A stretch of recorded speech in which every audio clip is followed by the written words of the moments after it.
বরিশাল মহানগর বিএনপির সিনিয়র যুগ্ম আহ্বায়ক আফরোজা খানম নাসরিন শেরে বাংলা মেডিকেল কলেজ হাসপাতাল পরিচালনা কমিটির সদস্য নির্বাচিত হওয়ায় তাকে ফুল গাছ উপহার দিয়ে শুভেচ্ছা জানায় স্বেচ্ছাসেবী সংগঠন লাভ ফর ফ্রেন্ডস।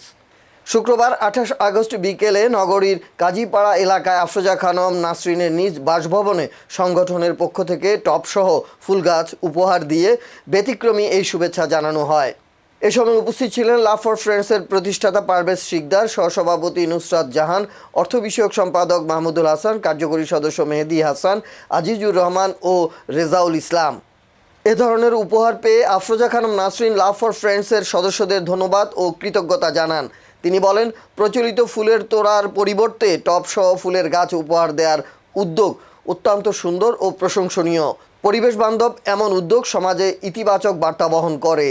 ব্যতিক্রমধর্মী একটা গাছও আমি আমার নিজের অন্তঃস্থল থেকে এবং আমার বরিশাল মহানগর বিএনপির পক্ষ থেকে, আমার নেতা জনাব তারেক রহমানের পক্ষ থেকে শুভেচ্ছা জানাচ্ছি।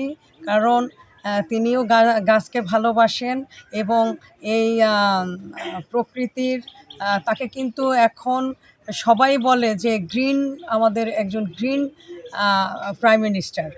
তো সেই জায়গা থেকে আমরাও এই গাছকে আমরা ভালোবাসি এবং চারিদিকে আমরা যেইখানে আমরা জায়গা পাবো বৃক্ষরোপণ এবং বৃক্ষের একটা সংগ্রাম যে তৈরি করছে, সেই সংগ্রামটাকে আমরা আরও এগিয়ে নিয়ে যেতে চাই। এবং এই যে আজকে যে লাভ ফর ফ্রেন্ডস যে ব্যতিক্রমধর্মী যে আমাকে উপহার দিল, সেই জন্য আমি তাদেরকে আমার নিজের অন্তঃস্থল থেকে আবারও ধন্যবাদ জানাচ্ছি, কৃতজ্ঞতা জানাচ্ছি। এবং লাভ ফর ফ্রেন্ডস আগামী দিনে আরও উত্তর উন্নতি করুক, এটাই আমার আশাবাদ ব্যক্ত করছি।